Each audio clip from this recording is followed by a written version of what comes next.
smoke and haze cut short a fair-weather day along Midtown's Fairweather Park Loop. Basically, it was just all the fire coming through the windows and the doors, and it just involving the entire house over. We had heavy fire involvement on the second and third floors. Eric Bautista's iPhone video shows just how dangerous this fire was. You're about to see debris hitting a firefighter turned away from the home. That's when the whole thing came down. So. With no one hurt and 3 homes damaged, dozens of onlookers couldn't help but just look. We came outside and everybody was here. But luckily for the 11 responding firefighter units, little Natalie and Mackenzie Boothman just keep it here. Couldn't just look, they helped. It's a nice neighborhood, kid-friendly. In the face of such loss, it's nice to know that at least 2 girls gained something tonight. Thank you. Thank you very much. You guys are great. A new appreciation. Everybody in the community supports us, and we're really happy to be able to serve everybody. And things like that, they feel really good to know that there's just good people out there. For the Morning Edition, Jason Lamb, Channel 2 News. You're looking at basically about a click-and-a-half movement out and back. Yeah. This has already been a busy week for 3rd Platoon Dog Company. Right around that area is where we took the IDF from. A routine patrol just outside of Combat Outpost Zormat the day before turned into an 18-hour firefight when insurgents tried to attack. It's been a busy week, and today is only Monday. The thing to keep in mind, we are going to be picking out who's going in to call for prayer there and who's coming out. The late afternoon sun is already casting long shadows, but Lieutenant Thomas Saylor briefs his platoon on the next mission at hand. Their Monday is just beginning. Get him! There isn't much time to waste right now. The soldiers want to get to a nearby mosque while locals are inside praying. So when they come out, they can be questioned about a bomb attack that just days earlier killed an Afghan family and child. But before 3rd Platoon Dog Company can go, they have to wait for the Afghan National Army. They were supposed to meet us out here. The Afghans are already 15 minutes late. This apparently happens fairly often. Tell them let's go, man. Help me out, Bobby. Tell them to take us to the White Mosque in Karachi. When the Afghans finally arrive, the foot patrol can finally begin. Late or not, the soldiers say it's still crucial they go out. The Taliban are always present. The more that we're present, the bolder the people get to help the government and stand with ISAF. Because it took so long for them to get going, prayer at the mosque is already over, and people are starting to leave. The platoon, though, is able to stop a few locals. Sher Mohammed? Sher Mohammed? Yar Mohammed. Yar Mohammed. Y-A-R. Yeah, Mohammed. The men are photographed and added to a database that will eventually be given to the Afghan government when the U.S. leaves in 2014. I don't want the people to be discouraged just because the fighters have arrived.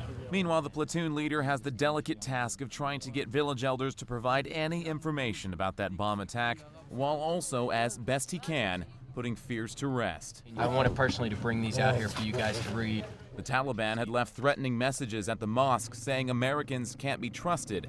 And it's here Lieutenant Saylor has to do damage control for the whole military. I know that there have been some very rough tensions lately with recent events and American soldiers who have made mistakes. The Taliban don't fight in the wintertime, so they're just now returning with extra anger after the burning of the Qurans and killing of civilians by American soldiers in other parts of the country. These soldiers that you have here that are living in the COP nearby respect the culture, respect the religion, and are genuinely here to help. And as Lieutenant Saylor tries to build trust, we got excellent collage for cover and everything, so we'll be all right. Only yards away, the rest of the platoon and the Afghan soldiers are building security. Let's just hope they come out and play. Soldiers say there's a good chance insurgents will attack tonight. They're not happy after the U.S. confiscated materials that could be used to make bombs nearby. We got plenty of collage here to hide in and fight from.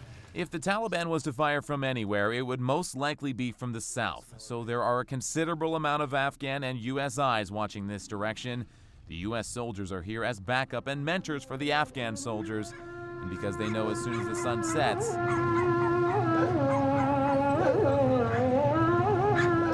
it's time for prayer. And suddenly, the Afghan soldiers are off duty again. The Taliban didn't try to attack tonight, but soldiers say it's only a matter of time. Fighting season has just begun, And it's only Monday. On your way home from work, probably have the big PFD amount on your mind. More than $1,000 from the state. But there's one person out on Benson and Seward concerned about a different number these days. 7.7%, Alaska's jobless rate. And Michael Higgins wants out of that statistic.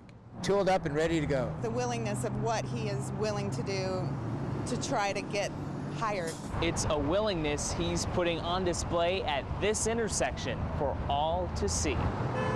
It takes a little bit of intestinal fortitude to be out here at the sign in front of the whole town. Michael's been out here for a few days now. With 30 years of experience as a welder, he knows it takes more than a resume to impress sometimes after being laid off. Hopefully there's still a little bit of Alaskan left and some Alaskan hospitality out there and put a good timer like me to work. Turns out, this is one pretty good employment office. Here you go, boss. There's a resume in there, a couple of them, you can peel one off out of there. And he should know. He came up with this idea 26 years ago when he was looking for work before. Even National Geographic caught wind of it.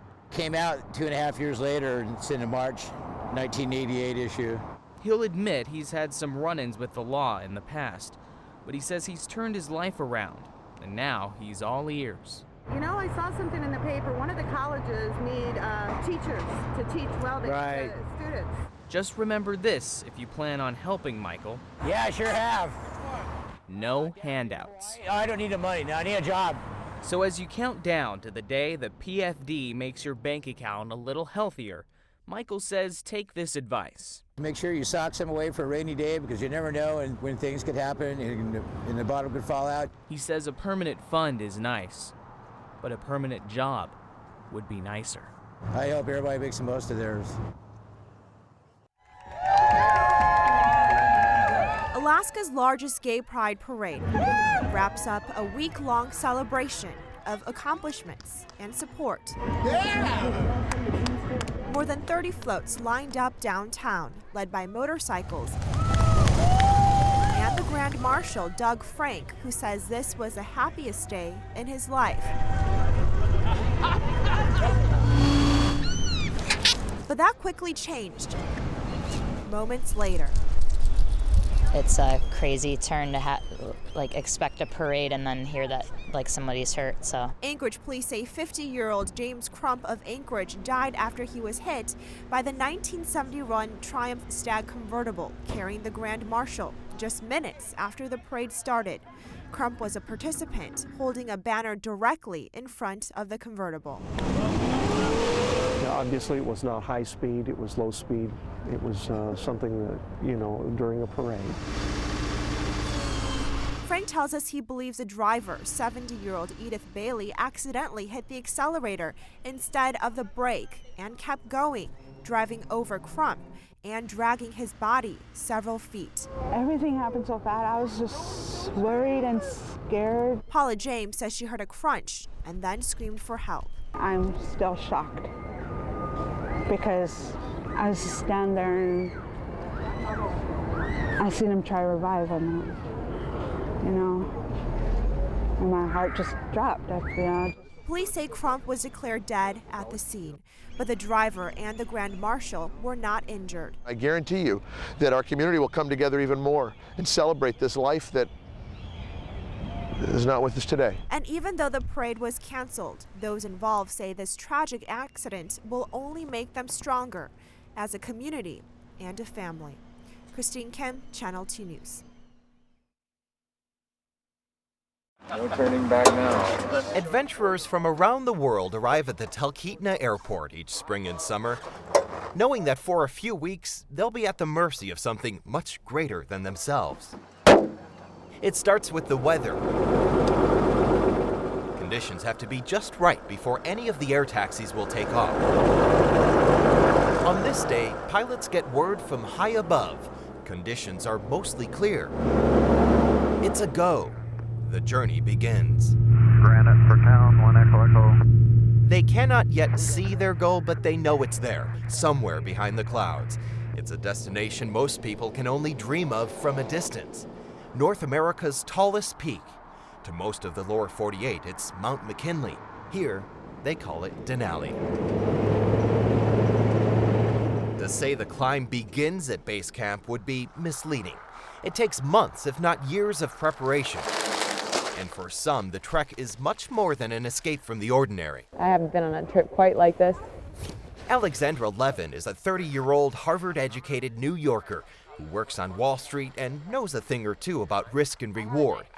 And she knows now how important it is to seize an opportunity. Definitely getting diagnosed with MS changed my perspective and you know, made me think about, you know, wanting to push myself more, I guess, and living in the moment and doing what I can while I can do it. Multiple sclerosis might someday rob her of the ability to even climb a staircase. But months of arduous training, dragging weights along a New York beach, and injections of disease-modifying medicine mean she has a pretty good shot at unfurling her National MS Society banner at the summit. Hopefully it's a good luck thing. The sense of purpose that drives these climbers cannot be overstated. Actually, guys, can you take a picture of this? Seems like every other person up here is doing this not only for themselves, but for others back home. They say that support is essential to their success. But there's a whole lot more fueling this voyage. We eat a lot of like high-calorie snacks. I got Oreos in there. I have cheese. I have goldfish crackers, which I really like. The tastier, the better. Guides say you lose your appetite at higher elevations. In addition to 3 weeks' worth of food, each climber brings with them sledfuls of kerosene, camping gear, ropes, and survival equipment. You step and you breathe, and you step and you breathe, and you stay on that pace for hours. So many people with so much stuff, all in pursuit of the same glory during a less than 3-month window from April to July. Well, snow is starting to move in and flights are now on hold. That means the line to get off the mountain is growing. This is a time when climbers like to joke. Base camp can turn into the world's busiest international airport. You're welcome to. It's mountaineering ranger Kevin Wright's job to keep order. Our goal is to basically leave nothing except our footprints behind. Does that happen? It does, yep. We work pretty hard to make it happen, and I think we do achieve that goal every year.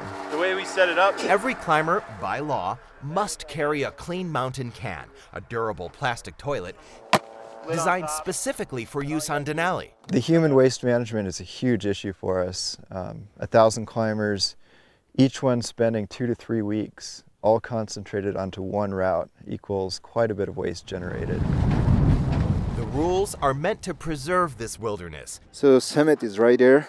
So future generations can marvel at the same view that Jennifer Labar and her team were able to take in. Oh, it was incredible. We had the most perfect summit day. Unreal, just indescribable. Yes, they came to Denali experienced and prepared, but they also got lucky. Roughly half of those who attempt the mountain do not summit, usually because of bad weather. The wind was blowing so hard that it actually blew people's tents away, and then you see people like chasing after their tent into the distance. It's something you never see anywhere else. The group was reminded of how dangerous the climb can be when they saw the recovery effort for a man who died in a fall earlier in the season. This year, a total of 6 people perished on Denali, 4 of them in an avalanche. Climbers have died on the mountain every year for the last 9 years. It's a scary place, and you never know, when things can go wrong. Conditions start to worsen down at base camp as Alexandra Levin's group heads out.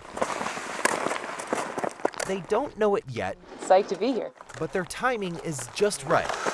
12 days later, Alexandra holds her banner high. At 20,320 feet, she made it. And for a few moments, life never felt so good.